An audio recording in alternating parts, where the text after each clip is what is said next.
શ્રીમદ્ભાગવત કથામૃત સ્કંદ 8 મન્વંતર લીલા. ગજેન્દ્ર મોક્ષની કથા. જેના સંસ્કાર અતિ દ્રઢ થઈ જાય તે અંત સમયે યાદ આવે. પરમાત્માના નામ સાથે એવો પ્રેમ કરો કે અંત સમયે પરમાત્મા યાદ આવે. ગજેન્દ્ર પણ પ્રેમથી પરમાત્માની સ્તુતિ કરે છે. ગજેન્દ્રની આ સ્તુતિનો મોટો મહિમા ગણાય છે. ભાવિકોએ દરરોજ ગજેન્દ્ર મોક્ષનો પાઠ કરવો કલ્યાણકારી છે.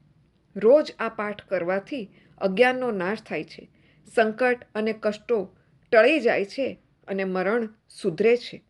ગજેન્દ્ર કહે, હે નાથ, હે ભગવાન, કાળ મને પકડવા આવ્યો છે, તેથી હું તમારા શરણે આવ્યો છું. ભિન્ન ભિન્ન રૂપોમાં નાટક કરવાવાળા અભિનેતાના વાસ્તવિક સ્વરૂપને જે પ્રકારે સાધારણ દર્શકો નથી જાણી શકતા, તે રીતે સત્વપ્રધાન દેવતા અથવા ઋષિ પણ જેના સ્વરૂપને નથી પીછાની શકતા, તો બીજા સાધારણ જીવો તો તમને કેમ ઓળખી શકે? હે દુર્ગમ ચરિત્રવાળા પ્રભુ, તમે મારી રક્ષા કરો. હે કૃપાવંત, હે પરમાત્મા, મારા જેવા શરણાગત અનેક પશુઓને પારધીના પાશમાંથી છોડાવનારા, મારા જેવા અવિદ્યાગ્રસ્ત જીવની અવિદ્યારૂપ ફાંસીને પૂર્ણ રૂપથી સદાને માટે કાપી નાખવાવાળા, અપાર દયાવાળા, સર્વના નિયંતા અને અનંત એવા પરમાત્માને હું વંદન કરું છું. જે લોક શરીર, પુત્ર, ઘર, સંપત્તિ અને સ્વજનોમાં આસક્ત છે, તેઓને તમારી પ્રાપ્તિ થવી કઠણ છે, કારણ કે હે નાથ, તમે સ્વયં ગુણોની આસક્તિથી રહિત છો.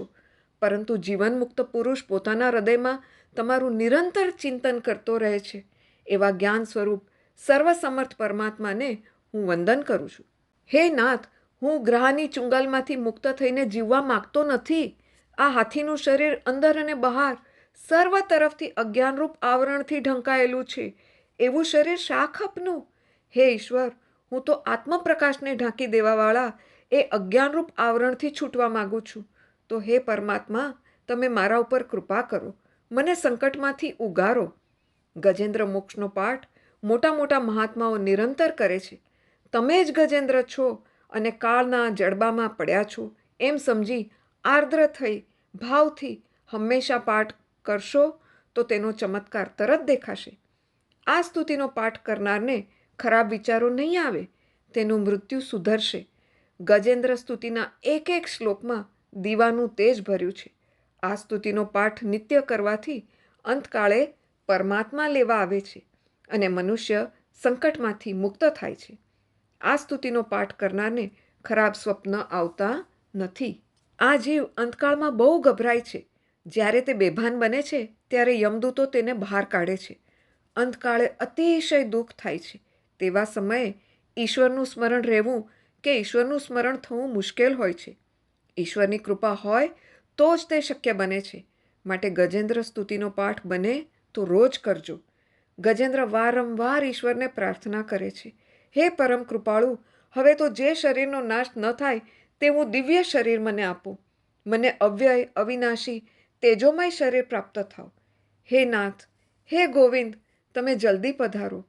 હું દિન તમારી પ્રાર્થના કરું છું. કાળના મુખમાંથી મને છોડાવો.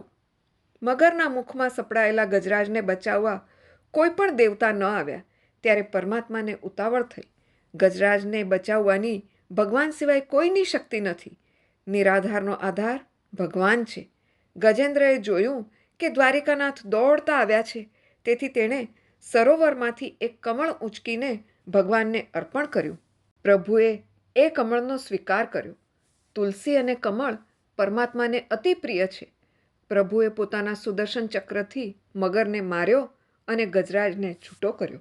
સુદર્શન ચક્ર એટલે જ્ઞાનચક્ર. કાળનો નાશ જ્ઞાનચક્રથી જ થાય છે. એવું જ્ઞાન કે સર્વમાં ભગવાન દેખાય.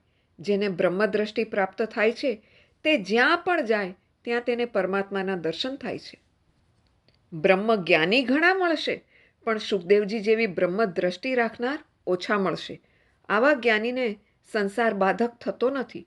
અજ્ઞાનીને સંસાર બાધક થાય છે. આ જ્ઞાન એ પુસ્તકનું જ્ઞાન નહીં, પણ અંતરમાં ઉગેલું જ્ઞાન છે.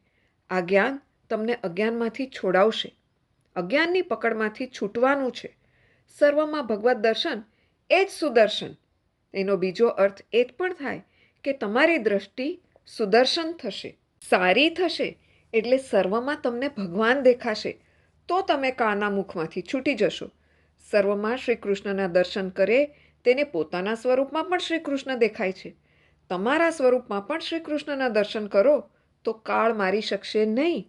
પરમાત્માએ ગજેન્દ્રનો જેમ ઉદ્ધાર કર્યો તેમ જે જીવ પરમાત્માને શરણે જાય છે તેનો તે અવશ્ય ઉદ્ધાર કરે છે. પૂર્વજન્મમાં આ ગજેન્દ્ર ઇન્દ્રદ્યુમ્ન નામનો રાજા હતો. એક દિવસ રાજા ધ્યાનમાં બેઠો હતો.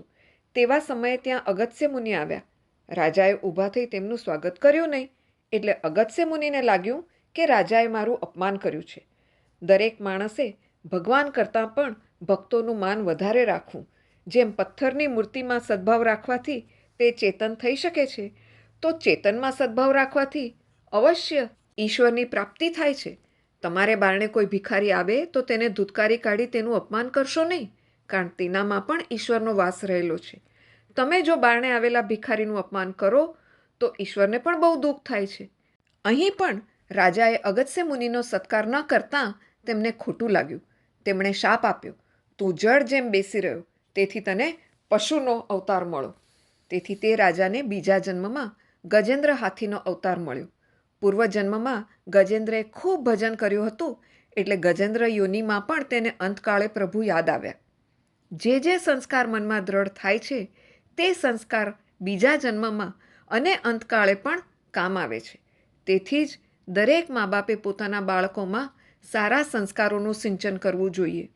વહેલા ઉઠીને પ્રભુ સ્મરણ કરવું, તેમના દેખતા કોઈ પણ પાપ ન કરવું, તેમની આગળ કદી જૂઠ્ઠું ન બોલવું.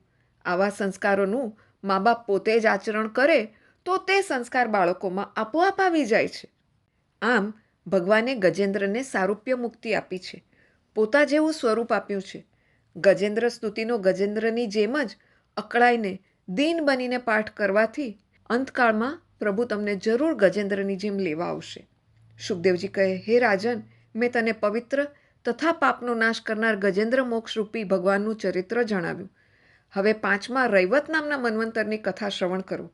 આ રૈવત મન્વંતર તામસ નામના મનુનો સગો ભાઈ હતો. અર્જુન, બલિ, વિંધ્ય વગેરે તેના પરાક્રમી પુત્રો હતા. રાજન, વિભુ નામનો ઇન્દ્ર હતો. ભૂતરાય વગેરે દેવતાઓ હતા. હિરણ્યરોમા, વેદશિરા, ઉર્ધ્વબાહુ વગેરે સપ્તર્ષિઓ હતા. શુભ્રની સ્ત્રી વૈકુંઠાના ઉદરથી ભગવાન વૈકુંઠ પોતે અંશ વડે વૈકુંઠ નામના ઉત્તમ દેવતાઓ સાથે અવતર્યા હતા.